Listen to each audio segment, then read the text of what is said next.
Hello students. तो इससे पिछली वीडियो में हम लोगों ने डिस्कस किया था कि रिलेशन क्या होता है। आज हम लोग क्या करेंगे, एनसीईआरटी के एक्सरसाइज 2.2 को सॉल्व करेंगे। ठीक है, तो चलिए शुरू करते हैं। क्वेश्चन नंबर 1 हमारा दिया हुआ है, let A is equal to set of 1 2 3 4 से लेकर 14 तक के एलिमेंट्स का सेट दिया हुआ है। जहाँ पर हमारा क्या है, define a relation R from A to A. मतलब हम लोग को जो रिलेशन शो करना है वो सेट ए का सेट ए से शो करना है, जहाँ पर सेट ए जो हमारा है 1 से लेकर 14 तक के एलिमेंट्स दिए हुए हैं। और ये जो रिलेशन डिफाइन किया गया है हमारा वो कुछ इस तरीके से है कि set of ordered pair x comma y such that 3x minus y is equal to 0 है ना। मतलब कि 3x minus y is equal to यहाँ पर 0 दिया हुआ है, जहाँ x और y दोनों के दोनों सेट ए को बिलोंग करते हैं। तो क्वेश्चन में हमारा है कि डोमेन फाइंड आउट करें, को डोमेन फाइंड आउट करें और रेंज को फाइंड आउट करें। तो इससे पिछले वीडियो में हम लोगों ने इन सारी चीज़ों को डिस्कस किया था। तो चलिए स्टार्ट करते हैं। तो सेट ए हमारा दिया हुआ है एलिमेंट्स 1 2 3 से लेकर के 14 तक का। और अगेन ये जो रिलेशन हमारा डिफाइन है वो फिर से सेट ए पर ही डिफाइंड है। ठीक है, 1 2 3 से लेकर यहाँ पर भी ये 14 तक हमारा जा रहा है। तो यहाँ पर रिलेशन जो है उसके अकॉर्डिंग देखते हैं कि हमारा क्या क्या ऑर्डर्ड पेयर पॉसिबल है। ठीक है, इस रिलेशन को सेटिस्फाई जो कर रहा हो। तो हमारा क्या दिया हुआ था कि 3x minus y is equal to 0। इस माइनस वाई को उधर भेज देंगे तो 3x is equal to y. X और वाई दोनों के दोनों ए को बिलोंग कर रहे हैं। इसका मतलब क्या है कि x का 3 टाइम्स y होना चाहिए ऑर्डर्ड पेयर में। तो अगर हम x के जगह पर 1 रखें तो हमारा y जो होगा वो किससे कनेक्ट होगा, 3 के साथ कनेक्ट होगा। तो पहला ऑर्डर्ड पेयर हमारा 1,3 आ गया। दूसरा इसी तरीके से 2 पुट करेंगे तो हमारा 2 3 जा 6 हो जाएगा। 3 पुट करेंगे तो 3 जा 9 हो जाएगा और 4 पुट करेंगे तो 12 हो जाएगा। अब इसके बाद अगर हम लोग 5 पुट करते हैं एक्स की जगह, क्योंकि सेट ए में 14 तक एलिमेंट्स है, जैसे ही 5 पुट करेंगे तो ये 15 हो जाता है, जो कि हमारा सेकेंड जो सेट है सेट ए यहाँ पर इसमें ये 15 तक है ही नहीं, सिर्फ 14 तक एलिमेंट्स है। तो इस कंडीशन में हमारा जो ऑर्डर्ड पेयर इस रिलेशन के लिए होगा वो 1 3 2 6 3 9 4 12 होगा। अब हम लोग को यहाँ पर डिफाइन करना है कि डोमेन क्या होता है ना स्टूडेंट्स। तो डोमेन क्या होता है किसी में, तो जितने भी ऑर्डर्ड पेयर इसके फर्स्ट एलिमेंट के ग्रुप को हम लोग क्या कहते हैं, इसके फर्स्ट एलिमेंट के ऑर्डर्ड पेयर को हम लोग क्या कहते हैं, डोमेन कहते हैं। तो इस कंडीशन में हमारा फर्स्ट एलिमेंट 1 हो गया, 2 हो गया, 3 हो गया और 4 हो गया। तो ये कंप्लीट 1 2 3 4 का जो सेट है हमारा, ये इस रिलेशन का डोमेन कहलाएगा। आई होप यहाँ तक क्लियर हो गया हो। रेंज क्या होता है हमारा, तो रेंज होता है स्टूडेंट्स जो सेकेंड एलिमेंट का सेट है, इसको हम लोग रेंज कहते हैं। तो इस कंडीशन में 3 6 9 12 3 6 9 12 ये जो हमारा सेट हो गया इसको हम लोग रेंज कहते हैं। तो ये वाला इसमें से जो जो एलिमेंट्स हमारे रिलेशन के अंदर सेटिस्फाइड था उसको हम लोग कह दिए डोमेन। और यहाँ पर जो जो एलिमेंट्स का इमेज बन रहा था है ना, उन सारे को हम लोग, उन सारे के सेट को हम लोग कह दिए रेंज। और को डोमेन क्या होता है, तो जो कंप्लीट सेकंड सेट है हमारा ये ए, ये पूरा का पूरा को हम लोग कहते थे को डोमेन है ना। मतलब रेंज जिस सेट का सबसेट हो। ठीक है, ये जो सबसेट हमारा ए है, सेट ए है, इसका सबसेट है रेंज, तो ये कंप्लीट को हम लोग कहते हैं को डोमेन। यहाँ तक क्लियर हो गया होगा। चलिए बढ़ते हैं अगले क्वेश्चन की तरफ। Question number 2, define a relation R on the set n of natural number by R is equal to ordered set of ordered pair x, y such that y is equal to x plus 5। हमारे यहाँ पे क्या दिया हुआ है, एक relation दिया हुआ है x, y ऑर्डर्ड पेयर का, जहाँ y और x के बीच में रिलेशन कुछ ऐसा है कि y is equal to x plus 5 होगा। और यहाँ पर हमारा क्या दिया हुआ है ये जो रिलेशन है वो सेट n पर डिफाइंड है ना, मतलब नेचुरल नंबर के सेट पर डिफाइंड है। और साथ ही साथ में एक कंडीशन क्या दिया हुआ है कि ये जो हमारा नेचुरल नंबर होना चाहिए, x और y दोनों के दोनों नेचुरल नंबर से बिलोंग कर रहे हैं। तो इस कंडीशन में क्या बोलते हैं कि जो x होगा वो 4 से छोटा होना चाहिए। ठीक है, तो इस कंडीशन में क्या देख रहे हैं कि हमारा अगर ये मान ले ये n है, ये भी सेट ऑफ n है, तो यहाँ पर हम लोग के साथ में कंडीशन दिया गया कि यहाँ पर जो n फर्स्ट सेट का लेंगे हम लोग 1 2 3 ही ले सकते हैं। ठीक है, तो 1 2 3 ले सकते हैं। अब इस कंडीशन में इस रिलेशन के अकॉर्डिंगली हम लोग देखें तो x के जगह अगर 1 पुट करें तो y का वैल्यू हमारा क्या आएगा, 6। फिर अगला अगर हम लोग देखें, ये कंप्लीट नेचुरल नंबर का सेट है, इसको याद रखना है। ठीक है, इसमें से जो जो एलिमेंट चूज होके आ रहा है हमारा वो हम यहाँ पे लिख रहे हैं। तो यहाँ पे 6 आ जाएगा, जब 1 पुट करेंगे, 2 पुट करेंगे तो 7 आ जाएगा और 3 पुट करेंगे तो 8 हमारा पुटअप हो जाएगा। ठीक है, तो ये कंप्लीट ऑर्डर्ड पेयर हम लोग को मिलेगा। इस कंडीशन में जो डोमेन होगा फर्स्ट एलिमेंट का सेट 1 2 3, इसको हम लोग कह देंगे domain of the set. Range अगर कहा जाए क्वेश्चंस में तो क्या है स्टूडेंट्स, रेंज सेकंड एलिमेंट का सेट 6 7 8, तो ये हमारा हो गया रेंज। अगर इसी क्वेश्चन में पूछ देता कि को डोमेन क्या है, तो को डोमेन क्या होता था, ये सेकंड वाला set complete, it means that ये नेचुरल नंबर का जो कंप्लीट सेट होगा ये हमारा को डोमेन होगा। चलिए बढ़ते क्वेश्चन नंबर 3 की तरफ। सेट ए दिया हुआ है 1 2 3 4 3 5, बी दिया हुआ है 4 6 9। एक रिलेशनशिप डिफाइन किया गया ए टू बी में सच दैट कि R is equal to set of ordered pair x और वाई, जहाँ पर एक्स और वाई का जो डिफरेंस होना चाहिए, ठीक है, एक्स और वाई का जो अंतर होना चाहिए वो एक ऑड नंबर होना चाहिए। ठीक है, एक्स जो है वो ए को बिलोंग कर रहा होगा, वाई जो है वो बी को बिलोंग कर रहा होगा। अगर हम लोग इसको इस तरीके से दिखाएं, मैपिंग करें तो 1 2 3 5 ये हमारा सेट ए हो गया, और सेट बी हमारा क्या दिया हुआ है 4 6 और 9 दिया हुआ है। कह रहा है हमारा कि ये जो ऑर्डर्ड पेयर होगा यहाँ पर, जो कि इस रिलेशन के लिए होगा, कंडीशन के साथ में दिया हुआ है कि एक्स और वाई का जो डिफरेंस आना चाहिए वो एक ऑड नंबर आना चाहिए। तो 1 और 4 का अगर हम लोग डिफरेंस करें तो 3 आएगा, ये एक ऑड है, तो 1 और 3 एक हमारा ऑर्डर्ड पेयर हो जाएगा। ठीक है, सॉरी 1 और 4, ठीक है, तो 1 और 4 एक ऑर्डर्ड पेयर होगा। वैसे ही 1 का 6 के साथ एक ऑर्डर्ड पेयर होगा, क्योंकि 1 और 6 का अगर हम लोग डिफरेंस करें तो ये भी एक ऑड नंबर आ रहा है। 3 और 9 अगर हम लोग करें तो ये हमारा नहीं होगा। ठीक है, सॉरी 1 और 9 करें तो ये भी नहीं होगा हमारा। तो इस तरीके से देख रहे हैं कि जो डिफरेंस आना चाहिए एक ऑड नंबर आना चाहिए, तो 2 9 हो जाएगा, 3 4 3 6 5 4 5 6 है ना, क्योंकि देख ले रहे हैं हम लोग यहाँ पर इन दोनों का डिफरेंस देखें, इन सब में जो डिफरेंस आ रहा है वो एक ऑड नंबर है। 2 9 का डिफरेंस 7 आ रहा है, 3 4 का डिफरेंस 1 आ रहा है, 3 6 का डिफरेंस 3 आ रहा है, 5 4 का डिफरेंस 1 आ रहा है, 5 6 का डिफरेंस भी 1 आ रहा है। तो इस कंडीशन में जो भी डिफरेंस है इन दोनों एलिमेंट्स का वो हमेशा एक ऑड नंबर ही आ रहा है, इसलिए इन सारे को हम लोग कंप्लीट उस कार्टेशियन प्रोडक्ट में से चूज़ किए। अब इसमें से हमारा क्वेश्चन में बस यही था हम लोग को कि ये डिफाइन करके रोस्टर फॉर्म में लिखना था। रोस्टर फॉर्म मीन्स लिस्ट के फॉर्म में सारे एलिमेंट्स जो है उसको लिखना था, तो ये हम लोग लिख लिया। चलिए बढ़ते हैं अगले क्वेश्चन की तरफ। क्वेश्चन नंबर 4 क्या कहता है, क्वेश्चन नंबर 4 में एक रिलेशनशिप को डिफाइन किया गया है इस फिगर के द्वारा। तो यहाँ पर हमसे पूछा जा रहा है कि इसको पहले सेट बिल्डर फॉर्म में लिखा जाए, उसके बाद में फिर इसको हम लोग रोस्टर फॉर्म में लिखते हैं। तो देखते हैं यहाँ पर है क्या। सेट P दिया हुआ है, सेट Q दिया हुआ है। सेट P में 5 6 7 एलिमेंट्स है और सेट Q में 3 4 5 एलिमेंट्स है। 5 3 से रिलेटेड है, 6 4 से रिलेटेड है, 7 5 से रिलेटेड है। तो यहाँ पर हम लोग क्या कह सकते हैं कि एक रिलेशनशिप हम लोग को बिल्ड करना है R।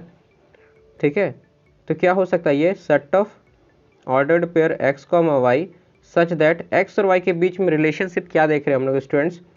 ठीक है, कि जो y आ रहा है सेकेंड एलिमेंट जो हमारा ऑर्डर्ड पेयर क्या आ रहा है वो क्या हो रहा है, फर्स्ट एलिमेंट में से 2 छोटा है। ठीक है, जहाँ पर y हमारा क्या बिलोंग, y जो हमारा है वो सेट p को बिलोंग कर, सॉरी x जो है वो सेट p को बिलोंग कर रहा है और y जो है वो सेट q को बिलोंग कर रहा है। ये बिलोंग्स टू का साइन है।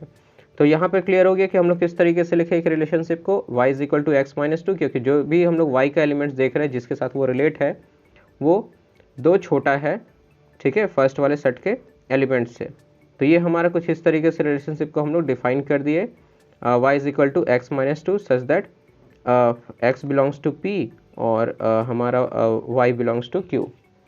यहाँ पर हम लोग क्या देखें, ये तो हमारा हो गया set builder form. Roster form में क्या था, जो जो एलिमेंट्स का पेयर है, तो 5 3 के साथ रिलेटेड था, 6 4 के साथ और 7 5 के साथ, तो ये हमारा हो गया। इस कंडीशन में डोमेन क्या होगा, तो फर्स्ट एलिमेंट्स का सेट 5 6 7 और रेंज क्या होगा, तो 3 4 5, ये हमारे यहाँ तक हो गया। चलिए स्टूडेंट्स बढ़ते हैं हम लोग अगले क्वेश्चन की तरफ। आई होप यहाँ तक सब कुछ क्लियर हो रहा हो। Question number 5, let A is equal to 1 2 3 4 5 6 दिया हुआ है हमारा set A. Let R be the relation on A defined by, यहाँ पर जो रिलेशन डिफाइन किया गया है वो कुछ इस तरीके से डिफाइन किया गया है कि set of ordered pair A comma B such that A और बी ए को बिलोंग कर रहा है। मतलब ये रिलेशन सेट ए से सेट ए की तरफ है। ठीक है, यहाँ पर क्या बताया जा रहा है कि B is exactly divisible by A. तो ऐसा सेट हम लोग को यहाँ पर ऑर्डर रिलेशन दिया हुआ है जहाँ पर क्या कहता है कि जो सेकंड एलिमेंट होगा वो पूरी तरीके से ए से डिवाइड होना चाहिए, है ना। तो इस कंडीशन में अगर हम लोग देखें तो क्या क्या सेटिस्फाई करता है, तो देखते हैं जब हम लोग यहाँ पर 1 पुट करते हैं, एक्स ए की जगह पर अगर हम लोग 1 लेते हैं, ठीक है, तो क्या देखते हैं, इन सारे सेट में से 1 2 3 4 और क्या है हमारा 6। ठीक है, तो 1 2 3 4 6 में क्या देख रहे हैं कि 1 जो है हमारा अगर फर्स्ट एलिमेंट लेते हैं तो सेकंड एलिमेंट 1 ले सकते हैं, क्योंकि 1 जो है वो 1 से यहाँ पर अगर हम लोग ये 1 चूज़ करें तो ये कम्प्लीटली डिविजिबल है।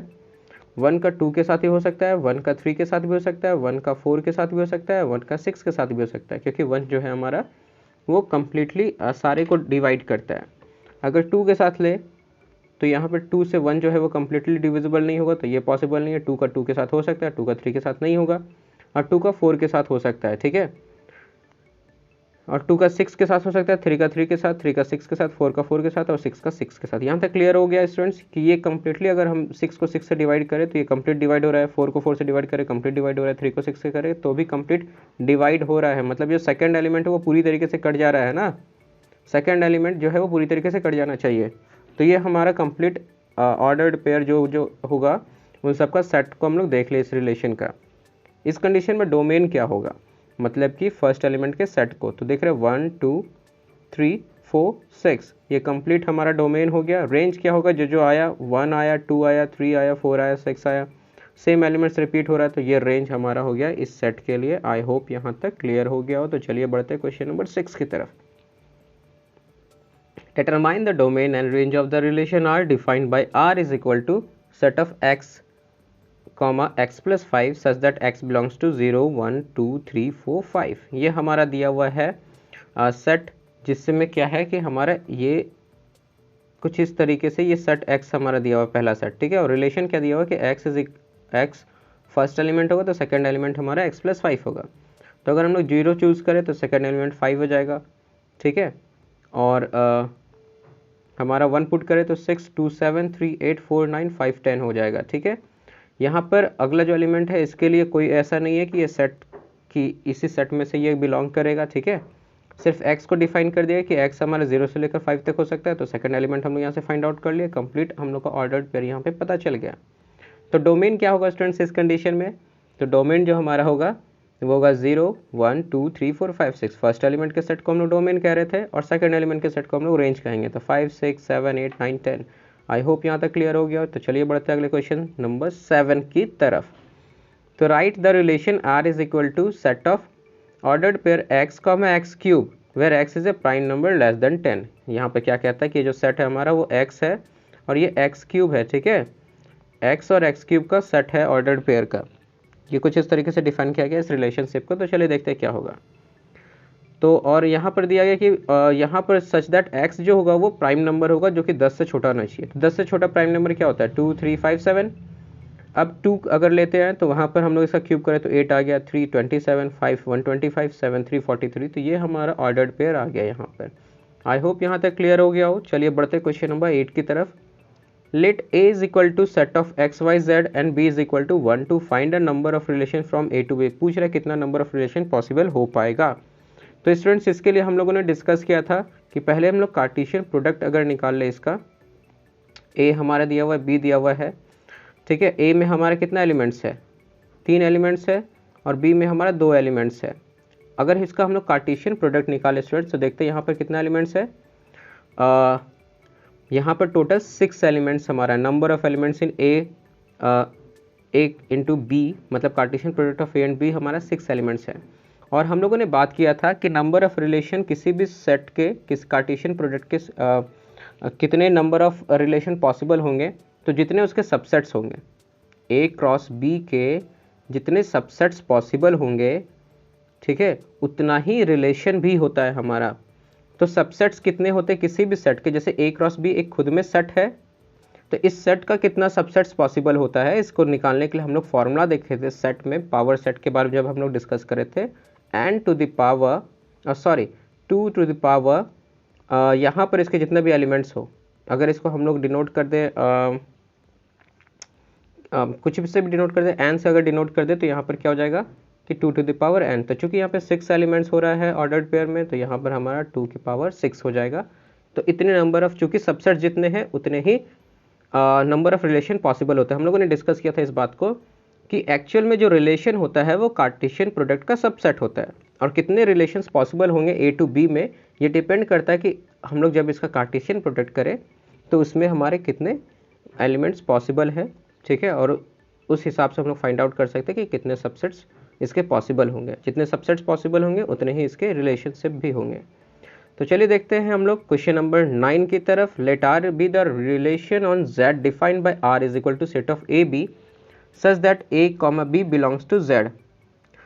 ठीक है, और यहाँ पर क्या बताया जाता है, ये z क्या होता है स्टूडेंट, तो ये z हमारा इंटीजर होता है। ठीक है, ये डिनोट किया जाता है इंटीजर्स को। हम लोग सेट चैप्टर में पढ़ रहे थे तो कुछ इंपॉर्टेंट डिनोशन के बारे में डिस्कस किए थे। और यहाँ पर क्या बोलता है कि ये कुछ ऐसा कंडीशन होना चाहिए कि a माइनस बी करे तो भी एक इंटीजर ही आना चाहिए। तो चलिए देखते हैं यहाँ पर क्या होगा हमारा सेट।